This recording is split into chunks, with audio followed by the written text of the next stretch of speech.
ಆಕಾಶವಾಣಿ ಪ್ರದೇಶ ಸಮಾಚಾರ ಓದುತ್ತಿರುವವರು ಶಾಂತಲಾ. ಮುಖ್ಯಾಂಶಗಳು: ಮಂಡ್ಯದ ಮದ್ದೂರಿನಲ್ಲಿ 1,146 ಕೋಟಿ ರೂಪಾಯಿ ಮೊತ್ತದ ವಿವಿಧ ಅಭಿವೃದ್ಧಿ ಕಾಮಗಾರಿಗಳಿಗೆ ಮುಖ್ಯಮಂತ್ರಿ ಶಂಕುಸ್ಥಾಪನೆ. 91 ಸಮುದಾಯಗಳ ಅಸಂಘಟಿತ ಕಾರ್ಮಿಕರಿಗೆ ಸ್ಮಾರ್ಟ್ ಕಾರ್ಡ್ ವಿತರಿಸಲು ಸರ್ಕಾರ ನಿರ್ಧಾರ. ಆನೆಗಳನ್ನು ಕಾಡಿಗಟ್ಟಲು ಅರಣ್ಯಾಧಿಕಾರಿಗಳು ತುರ್ತು ಕ್ರಮ ವಹಿಸುವಂತೆ ಸಚಿವ ಈಶ್ವರ್ ಖಂಡ್ರೆ ಸೂಚನೆ. ಬೆಂಗಳೂರಿನಲ್ಲಿ ಆಸ್ತಿ ತೆರಿಗೆ ಪಾವತಿಸದ 3 ಲಕ್ಷಕ್ಕೂ ಅಧಿಕ ಮಂದಿ ನೋಟಿಸ್ ಜಾರಿಗೊಳಿಸಲು ಬಿಬಿಎಂಪಿ ಆಯುಕ್ತರು ಸೂಚನೆ. ಮೈಸೂರಿನಲ್ಲಿ ಮಾದಕ ದ್ರವ್ಯ ತಯಾರಿಕಾ ಘಟಕ ಪತ್ತೆ, ಪೊಲೀಸರಿಂದ ನಗರದಾದ್ಯಂತ ದಿಢೀರ್ ಕಾರ್ಯಾಚರಣೆ.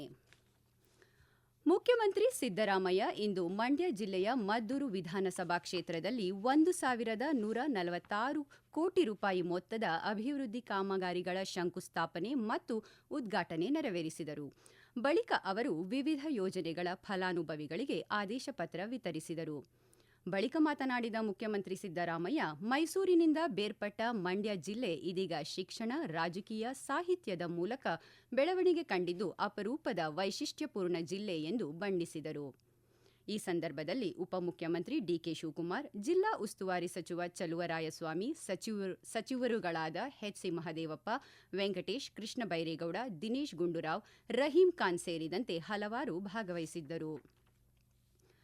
ರಾಜ್ಯದಲ್ಲಿನ ನೇಕಾರರು, ಹಮಾಲರು, ಶಿಳ್ಳೆಕ್ಯಾತರು, ಗೋಂದಳೆ, ಮಡಿವಾಳ, ಸುಣಗಾರ ಮೊದಲಾದ 91 ಸಮುದಾಯಗಳ ಅಸಂಘಟಿತ ಕಾರ್ಮಿಕರಿಗೆ ಸ್ಮಾರ್ಟ್ ಕಾರ್ಡ್ ವಿತರಿಸಲಾಗುತ್ತಿದೆ ಎಂದು ಕಾರ್ಮಿಕ ಇಲಾಖೆ ಸಚಿವ ಸಂತೋಷ್ ಲಾಡ್ ತಿಳಿಸಿದ್ದಾರೆ.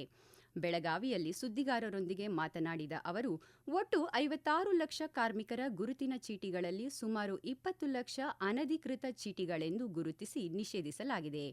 ಕಾರ್ಡ್ಗಳಿಗೆ ಅರ್ಜಿ ಸಲ್ಲಿಸಿದವರ ಮಾಹಿತಿಗಳ ಬಗ್ಗೆ ಅಂಬೇಡ್ಕರ್ ಸೇವಾ ಕೇಂದ್ರದ ವಾಹನ ಸಂಚಾರ ಮೂಲಕ ಪರಿಶೀಲಿಸುವ ಕಾರ್ಯ ನಡೆಯಲಿದೆ. ಆನ್ಲೈನ್ ಮೂಲಕ ಪರಿಶೀಲನೆ ನಡೆಯುವುದರಿಂದ ಅಧಿಕೃತವಾದ ಕಾರ್ಮಿಕರನ್ನು ಗುರುತಿಸಲು ಸಾಧ್ಯವಾಗಲಿದೆ ಎಂದು ತಿಳಿಸಿದ್ದಾರೆ. ಅಸಂಘಟಿತ ಕಾರ್ಮಿಕರ ರಾಷ್ಟ್ರೀಯ ದತ್ತಾಂಶ ಸಿದ್ಧಪಡಿಸಲು ಕೇಂದ್ರ ಸರ್ಕಾರದ ಕಾರ್ಮಿಕ ಮತ್ತು ಉದ್ಯೋಗ ಮಂತ್ರಾಲಯ ಇ-ಶ್ರಮ್ ಪೋರ್ಟಲ್ ಅಭಿವೃದ್ಧಿಪಡಿಸಿದೆ. ಈ ಪೋರ್ಟಲ್ನಲ್ಲಿ ಕಟ್ಟಡ ಮತ್ತು ಇತರೆ ನಿರ್ಮಾಣ ಕಾರ್ಮಿಕರು, ಕೃಷಿ ಕಾರ್ಮಿಕರು, ಮೀನುಗಾರರು, ಆಶಾ ಕಾರ್ಯಕರ್ತೆಯರು, ಮನೆ ಕೆಲಸದ ಕಾರ್ಮಿಕರು, ಚಾಲಕರು, ಟೇಲರ್ಗಳು, ಬೀದಿ ಬದಿಯ ವ್ಯಾಪಾರಿಗಳು ಸೇರಿದಂತೆ ಕೇಂದ್ರ ಸರ್ಕಾರವು ಗುರುತಿಸಿರುವ 379 ವರ್ಗಗಳ ಕಾರ್ಮಿಕರು ನೋಂದಣಿ ಮಾಡಿಕೊಳ್ಳಬಹುದಾಗಿದೆ ಎಂದು ವಿಜಯಪುರ ಜಿಲ್ಲಾ ಕಾರ್ಮಿಕ ಇಲಾಖೆಯ ಅಧಿಕಾರಿ ಉಮಾಶ್ರೀ ಎಸ್ ಕೋಳಿ ತಿಳಿಸಿದ್ದಾರೆ. ಈ ದತ್ತಾಂಶ ಅಸಂಘಟಿತ ಕಾರ್ಮಿಕರಿಗೆ ವಿಶೇಷವಾದಂತಹ ನೀತಿಗಳನ್ನ, ಯೋಜನೆಗಳನ್ನ ರೂಪಿಸಲಿಕ್ಕೆ ಸಹಾಯ ಆಗ್ತದೆ. ಹಾಗೆಯೇ 1 ವರ್ಷದ ಅವಧಿಗೆ PMSBY ಅಂದ್ರೆ ಪ್ರಧಾನಮಂತ್ರಿ ಸುರಕ್ಷಾ ಭೀಮಾ ಯೋಜನೆಯನ್ನ ಒಂದು ಪ್ರಯೋಜನವನ್ನ ಪಡೆಯಬಹುದು. ಈ ಒಂದು ಸ್ಕೀಮ್ ಅಲ್ಲಿ ಅಪಘಾತದಿಂದ ಮರಣ ಹೊಂದಿದಲ್ಲಿ ಅಥವಾ ಶಾಶ್ವತ ದುರ್ಬಲತೆಯನ್ನ ಹೊಂದಿದಲ್ಲಿ 2 ಲಕ್ಷ ರೂಪಾಯಿ ಹಾಗೂ ಭಾಗಶಃ ಅಂಗವೈಕಲ್ಯಕ್ಕೆ 1 ಲಕ್ಷ ರೂಪಾಯಿ ಪರಿಹಾರವನ್ನ ನೀಡಲಾಗ್ತದೆ. ಮಾನವ ವನ್ಯಜೀವಿ ಸಂಘರ್ಷ ಇರುವ ವಲಯಗಳಲ್ಲಿ ಉನ್ನತಾಧಿಕಾರಿಗಳು ಸತತ ನಿಗಾ ಇಟ್ಟು ಜನರ ಅಮೂಲ್ಯ ಜೀವ ಮತ್ತು ರೈತರ ಬೆಳೆ ರಕ್ಷಣೆಗೆ ಎಲ್ಲ ಅಗತ್ಯ ಕ್ರಮ ಕೈಗೊಳ್ಳಬೇಕು ಎಂದು ಅರಣ್ಯ ಮತ್ತು ಪರಿಸರ ಸಚಿವ ಈಶ್ವರ್ ಭಿ ಖಂಡ್ರೆ ಸೂಚನೆ ನೀಡಿದ್ದಾರೆ. ಚಿಕ್ಕಮಗಳೂರು ಜಿಲ್ಲೆ ಎನ್ಆರ್ಪುರ ತಾಲೂಕು ಬಾಳೆಹೊನ್ನೂರು ಬಳಿ ಕಳೆದ 4 ದಿನಗಳ ಅಂತರದಲ್ಲಿ ಆನೆ ದಾಳಿಯಿಂದ 2 ಮೃತಪಟ್ಟಿರುವ ಬಗ್ಗೆ ಸಂತಾಪ ವ್ಯಕ್ತಪಡಿಸಿದ್ದಾರೆ. ಆನೆಗಳು ನಾಡಿನಲ್ಲಿ ಕಾಣಿಸಿಕೊಂಡ ಕೂಡಲೇ ಅರಣ್ಯಾಧಿಕಾರಿಗಳು ಕ್ರಮ ವಹಿಸಬೇಕು. ಸ್ಥಳೀಯರಿಗೆ ಮಾಹಿತಿ ನೀಡಿ ಆನೆಗಳನ್ನು ಕಾಡಿಗೆ ಮರಳಿಸಲು ತುರ್ತು ಕ್ರಮ ಕೈಗೊಳ್ಳಬೇಕು ಎಂದು ನಿರ್ದೇಶನ ನೀಡಿದ್ದಾರೆ. ಆನೆ ಕಂದಕಗಳು ಸತತ ಮಳೆಯಿಂದ ಮುಚ್ಚಿ ಹೋಗಿವೆ. ಸೌರ ತಂತಿ ಬೇಲಿ, ಟೆಂಟ್ಕಲ್ ಫೆನ್ಸಿಂಗ್, ಮರ ಬಿದ್ದು ಸಂಪರ್ಕ ಕಳೆದುಕೊಂಡಿದ್ದು ಕೂಡಲೇ ಇವುಗಳ ನಿರ್ವಹಣೆ ಮಾಡಬೇಕು ಎಂದು ಸೂಚಿಸಿದ್ದಾರೆ. ಆನೆಗಳಿಂದ ಹೆಚ್ಚಿನ ಸಾವು ಸಂಭವಿಸುತ್ತಿದ್ದು ಹೆಚ್ಚುವರಿ ರೈಲ್ವೆ ಬ್ಯಾರಿಕೇಡ್ ನಿರ್ಮಾಣಕ್ಕೆ ಅನುಮೋದನೆ ನೀಡಲಾಗಿದೆ. ಕೂಡಲೇ ವಿಸ್ತೃತ ಯೋಜನಾ ವರದಿ ಸಿದ್ಧಪಡಿಸಿ ಕಾಮಗಾರಿ ಆರಂಭಿಸಿ ನಿಗದಿತ ಕಾಲಮಿತಿಯಲ್ಲಿ ಕಾಮಗಾರಿ ಪೂರ್ಣಗೊಳಿಸಿ ಜನರ ಅಮೂಲ್ಯ ಜೀವ ಮತ್ತು ರೈತರ ಬೆಳೆ ರಕ್ಷಣೆಗೆ ಅರಣ್ಯ ಸಿಬ್ಬಂದಿ ಮುಂದಾಗಬೇಕು ಎಂದು ತಿಳಿಸಿದ್ದಾರೆ.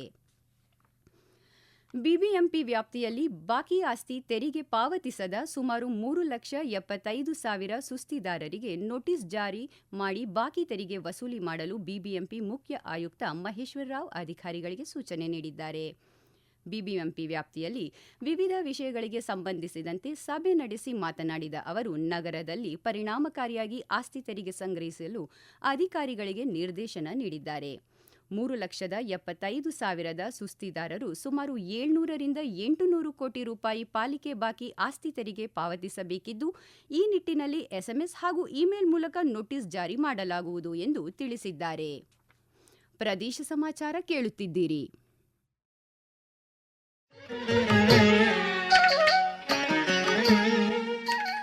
ಸತ್ಯ ಮತ್ತು ವಿಶ್ವಾಸಾರ್ಹ ಸುದ್ದಿಗಾಗಿ ಕೇಳಿ ಆಕಾಶವಾಣಿ ವಾರ್ತೆ.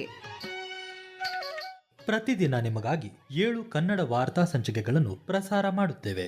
4 ಪ್ರದೇಶ ಸಮಾಚಾರ ಹಾಗೂ 3 ರಾಷ್ಟ್ರೀಯ ವಾರ್ತೆಗಳು. ಪ್ರಾದೇಶಿಕ ಸುದ್ದಿ ವಿಭಾಗದಿಂದ ಪ್ರತಿದಿನ ಬೆಳಿಗ್ಗೆ 7:05, 7:35, ಮಧ್ಯಾಹ್ನ 12, 1:10, 2:30, ಸಂಜೆ 6:40 ಹಾಗೂ ರಾತ್ರಿ 7:35ಕ್ಕೆ ವಾರ್ತಾ ಪ್ರಸಾರವನ್ನು ಆಲಿಸಬಹುದು.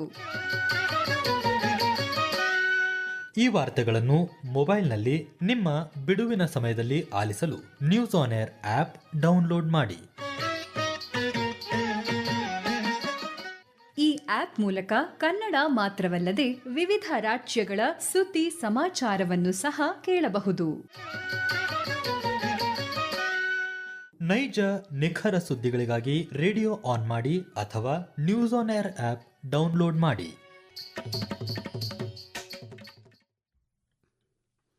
ಮೈಸೂರಿನಲ್ಲಿ ಮಾದಕ ದ್ರವ್ಯ ತಯಾರಿಕಾ ಘಟಕ ಪತ್ತೆಯಾಗಿದೆ.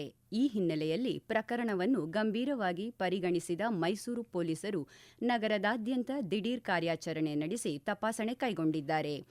ಮೈಸೂರು ನಗರ ಪೊಲೀಸ್ ಕಮಿಷನರ್ ಸೀಮಾ ಲಾಟ್ಕರ್ ಕಳೆದ ರಾತ್ರಿ ಮಂಡಿ ಮೊಹಲ್ಲಾದಲ್ಲಿ ದಾಳಿ ನಡೆಸಿದ್ದಾರೆ. ಕಾರ್ಯಾಚರಣೆ ವೇಳೆ 26 ಮಂದಿ ಗಾಂಜಾ ಸೇವಿಸುತ್ತಿದ್ದವರು ಪತ್ತೆಯಾಗಿದ್ದಾರೆ.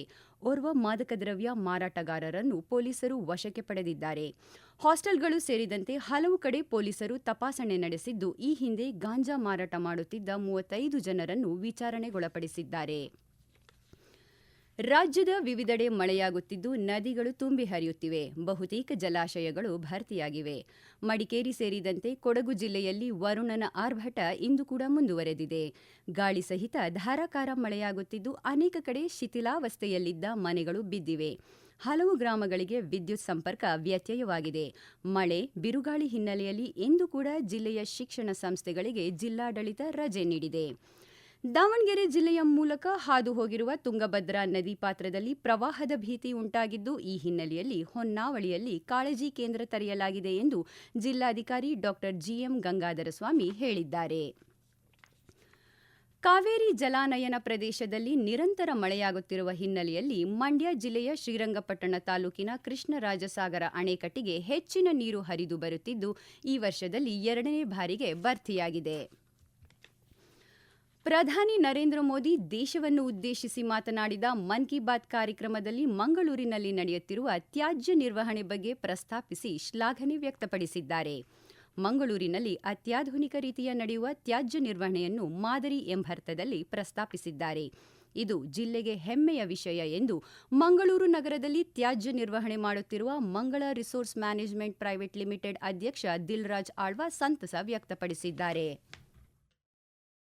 ಇದೊಂದು ಕಲೆಕ್ಟಿವ್ ಎಫರ್ಟ್ ಅಂತ ಹೇಳಲಿಕ್ಕೆ ನಾನು ಬಯಸ್ತೇನೆ. ಯಾಕಂತ ಹೇಳಿದ್ರೆ ಇವತ್ತು ಜಿಲ್ಲಾ ಪಂಚಾಯತ್ ಆಗಿರ್ಬೋದು, ಮಂಗಳೂರು ನಗರ ಪಾಲಿಕೆ ಆಗಿರ್ಬೋದು, ಅದರ ಅಧಿಕಾರಿಗಳಾಗಿರ್ಬೋದು, ಅಥವಾ ನಮ್ಮ ಮಂಗಳೂರಿನಲ್ಲಿ ಮತ್ತು ಜಿಲ್ಲೆಯಾದ್ಯಂತ ಮನೆ ಮನೆಯಿಂದ ಕಸವನ್ನು ಸಂಗ್ರಹಿಸಿ ತಮ್ಮ MRF ಪ್ಲಾಂಟ್ ಗಳಿಗೆ ಅಥವಾ ನಮ್ಮ ಕಾರ್ಪೊರೇಷನ್ ನ ತ್ಯಾಜ್ಯದ ಘಟಕ ಕಳಿಸುವಂತಹ ನಮ್ಮ ಪೌರ ಕಾರ್ಮಿಕರ ಇವತ್ತು ಶ್ರಮ ನಾವು ಶ್ಲಾಘಿಸಬೇಕು. ಮತ್ತು ಹಲವಾರು ಸಂಘ ಸಂಸ್ಥೆಗಳು, ವಿಶೇಷವಾಗಿ ರಾಮಕೃಷ್ಣ ಮಠದ ಒಂದು ಪಾಲು ಇದರಲ್ಲಿ ಬಹಳ ದೊಡ್ಡವಾಗಿದೆ. ಮತ್ತು ಬೇರೆ ಬೇರೆ ರೀತಿಯಲ್ಲಿ ನಡೀತಿರುವಂತಹ ಈ ವೇಸ್ಟ್ ಮ್ಯಾನೇಜ್ಮೆಂಟ್ ಸಂಬಂಧಪಟ್ಟ ಹಾಗೆ ಕೆಲಸಗಳು, ಇದರ ಎಲ್ಲ ಪರಿಣಾಮವಾಗಿ ಇವತ್ತು ಮೋದಿಯವರು ಮಂಗಳೂರಿನ ಬಗ್ಗೆ ಹೆಮ್ಮೆಯನ್ನು ಸೂಚಿಸಿದ್ದಾರೆ. ಕೊನೆಯಲ್ಲಿ ಮತ್ತೊಮ್ಮೆ ಮುಖ್ಯಾಂಶಗಳು. ಮಂಡ್ಯದ ಮದ್ದೂರಿನಲ್ಲಿ 1,146 ಕೋಟಿ ರೂಪಾಯಿ ಮೊತ್ತದ ವಿವಿಧ ಅಭಿವೃದ್ಧಿ ಕಾಮಗಾರಿಗಳಿಗೆ ಮುಖ್ಯಮಂತ್ರಿ ಶಂಕುಸ್ಥಾಪನೆ. 91 ಸಮುದಾಯಗಳ ಅಸಂಘಟಿತ ಕಾರ್ಮಿಕರಿಗೆ ಸ್ಮಾರ್ಟ್ ಕಾರ್ಡ್ ವಿತರಿಸಲು ಸರ್ಕಾರ ನಿರ್ಧಾರ. ಆನೆಗಳನ್ನು ಕಾಡಿಗಟ್ಟಲು ಅರಣ್ಯಾಧಿಕಾರಿಗಳು ತುರ್ತು ಕ್ರಮ ವಹಿಸುವಂತೆ ಸಚಿವ ಈಶ್ವರ್ ಖಂಡ್ರೆ ಸೂಚನೆ. ಬೆಂಗಳೂರಿನಲ್ಲಿ ಆಸ್ತಿ ತೆರಿಗೆ ಪಾವತಿಸದ 3 ಲಕ್ಷಕ್ಕೂ ಅಧಿಕ ಮಂದಿಗೆ ನೋಟಿಸ್ ಜಾರಿಗೊಳಿಸಲು ಬಿಬಿಎಂಪಿ ಆಯುಕ್ತರು